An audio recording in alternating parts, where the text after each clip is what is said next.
Okay, so I said I was going to get to this eventually. I made an attempt a month or so ago, a couple months ago, maybe. It didn't go well, so I had to get all new parts. Basically, this is going to be a pistol version of the full-size one I made. Uh, pretty similar design. I was going to change it a little bit, but it ended up causing some issues, and it didn't work. But the core of it is essentially kind of the same. This time, though, instead of going with the cheapest pressure washer I could find, because it was unavailable, I got this one, which has already been torn apart. Not super relevant, but it is. And it uses just regular pipe threads that are available where I live, so I don't have to try and get a bunch of different adapters. I end up still having to get a bunch of different adapters, but I get them at the hardware store and not have to special order them online. I say that now, fully expecting this thing to go way off the rails, and have to do that anyway. But, you know, that's what happens. So, basically, pressure washer. I think this is like 3/8. I think this is like quarter. I already have a 1/4 and 1/8 inch adapter. I'm just going to shrinks it down a little bit to put on this 9/32 aluminum arrow that is probably older than I am. It's off of a bow that came from my grandparents. It's old and just kind of, the arrows start crumbling as the moment we started using them. So I got a hold of a bunch of them. Gonna cut it up to use as my barrel, I guess. The arrow's gonna slide over top it, or the bolt, I mean, not arrow. And on the other end, basically to attach everything, I have a reducer. This is 3/8 to 1/4 inch elbow. Then I have this nice piece. Instead of just getting a regular hose, this is actually for paintball. So it's much thinner. It's meant for all of this, and has an adapter to my other adapter for tanks. Although, one thing I didn't note, I'm going to have to take this off because, well, obviously. I was thinking that's why this has tape on it. I was experimenting on the last one. But also this time, I mentioned or if you've seen my last video, I couldn't get the regulator to work. So it just kind of got substantially weaker with every charge. This time, I have an adapter that's actually meant to be used for the little 12-gram CO2 cartridges. It probably more expensive than the rest of the build combined, but worth it. I hope. Either way, it goes up to like 200 psi. I think it's max. That's basically what it is. It does work because my last build I used it before everything failed on it, and it just screws into here. I couldn't get any sort of like a ball valve to actually like just charge it with one. So basically, you're gonna have to just turn this, charge it, and then close it off again. Not really complicated, but yeah. So I'm going to start building this, I guess. Okay, so to start out with, I'm going to start attaching the all the adapters that are going to attach the CO2 cartridge to my pressure washer. Basically, get some Teflon tape here. I think Teflon, but I don't think this is Teflon. Whatever this white tape is you buy for plumbing stuff, labeled as a pipe lubricant, which name I can't remember off the top of my head, unless I said it right. I don't think I did. Either way, put that around. It also kind of gives it a little more barrier to it. This has been torn apart, which it will need to be for later anyway. So this is the inside of a pressure washer, if you're ever wondering. I was originally going to build my own shell for it, but decided that, I'm just going to use this and just add on to it like I did the last time. But in kind of a little different way, which is why it's still torn apart. Basically, put in your 3/8 to 1/4 inch adapter. Then take your 1/4 inch elbow. I actually had another one of these that was a little bigger, but I want this to be a little more minimalist since it's going to be a pistol, and managed to find these. Ironically, in the wrong drawer at the hardware store. They didn't have any in the drawer they needed, so I'm like, some things are in the wrong place here. I just wonder by chance I can find one in the wrong drawer. And I did, so yeah. That's a thing that happened, I guess. I'd recommend maybe having like wrenches or something to put this on. But those are all at my shop, and it is currently cold out because it's, been nice out off and on, but Iowa still reminds us it's February, so it's been a thing. Anyway, make sure this is facing to where when you have it, I want to have the cord going backwards because I'm going to have it looped around. So it has it sitting here. You want the open end to face that way, towards the back of your hand. But slightly over to where it kind of goes around your hand and not... It'll make sense later. Okay, so to start off with the rest of it, I have my hose sitting in my vise here because I need to remove this adapter here. This is so it attaches to a paintball gun, which obviously this is not. I do not have paintball guns. Most of my friends never got into it, so I just never got any. So I need to turn it the right direction, loosening it up. This thing is attached pretty well, so you actually really have to, remove it. Try not to just film the back of my hand here. And that just unscrews. Oh, hey, they use Teflon tape too. Cool. Now it's out. Okay, so as you see, I have some JB Weld here mixed up because the threads of this are like 7/16 or something, and this is quarter, so yeah, doesn't exactly line up very well. But you really can't get adapters for them, at least not available ones, and they don't seem to be very good. So what I'm going to do is take some JB Weld, which has a pretty high pressure rating, put it on the threads of here, stick it in here, and let it sit for a while. Hopefully that'll hold it. I mean, this won't have over 200 PSI in it, so yeah.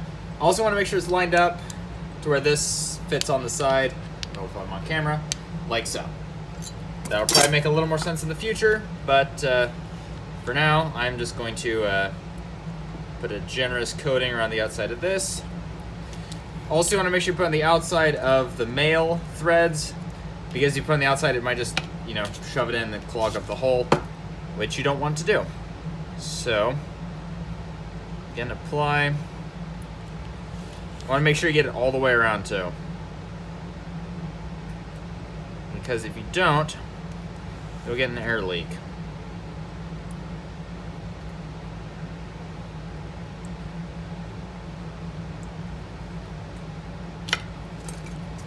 Then, help if I hold this right.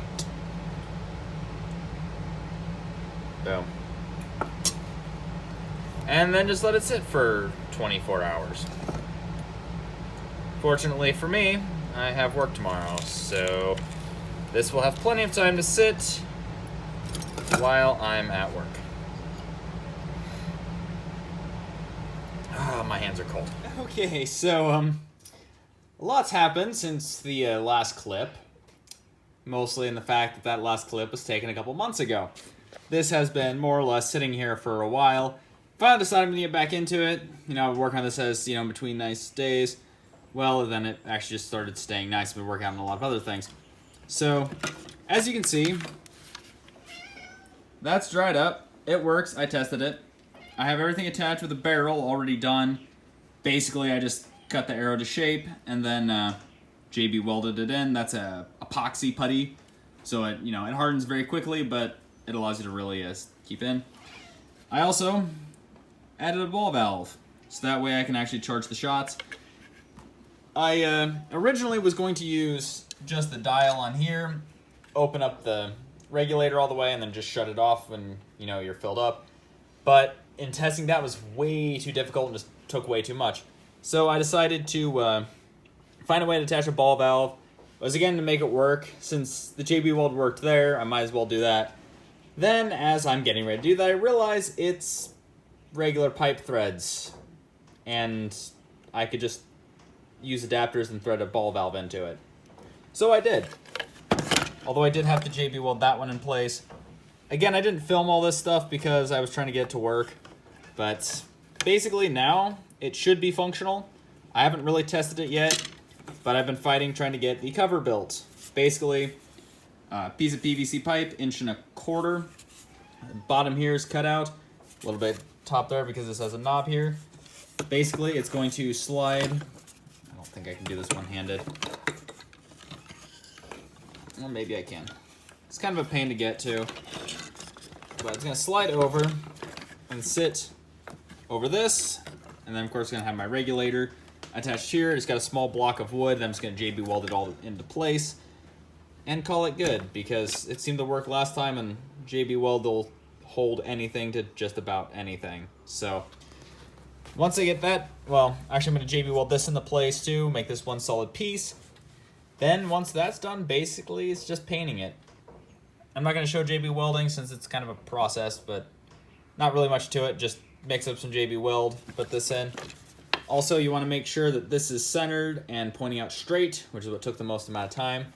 I found out with my original rifle that I built, its accuracy problems is because the main body of it, which is PVC pipe, is straight, but the barrel is essentially sitting like that in it.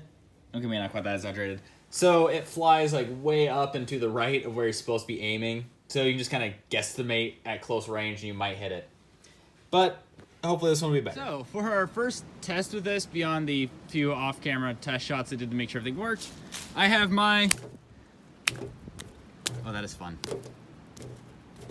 Okay, I have my off-brand ballistic gelatin here. This is not ballistic gelatin. It's actually just regular gelatin.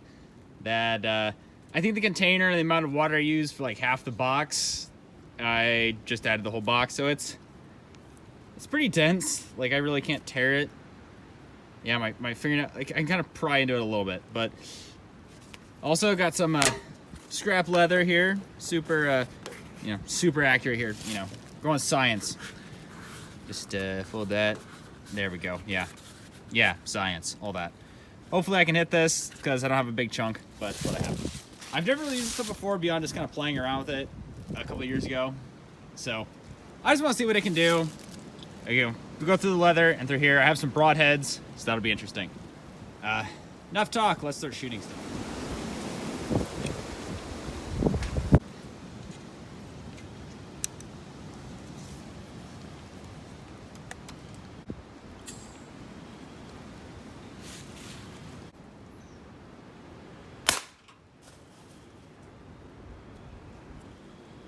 So I honestly couldn't tell where it hit. I think it hit there. There's a few small scratches, but I think it's just from where it fell.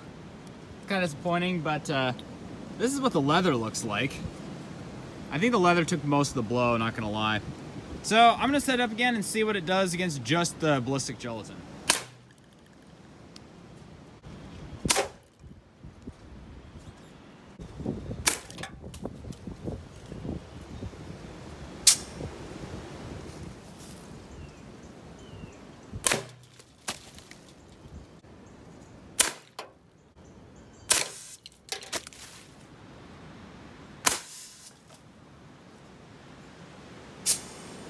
Okay, so what I just did to a soda can, just to it's really windy out here. So, close range, but still. Yeah, I did that to a soda can. I did not expect to be able to do that, not gonna lie. And then, so I was standing just right over there. The can was here. It buried itself in the dirt over here. I kind of ruined the bolt a little bit. So, yeah, this thing has some power. Huh.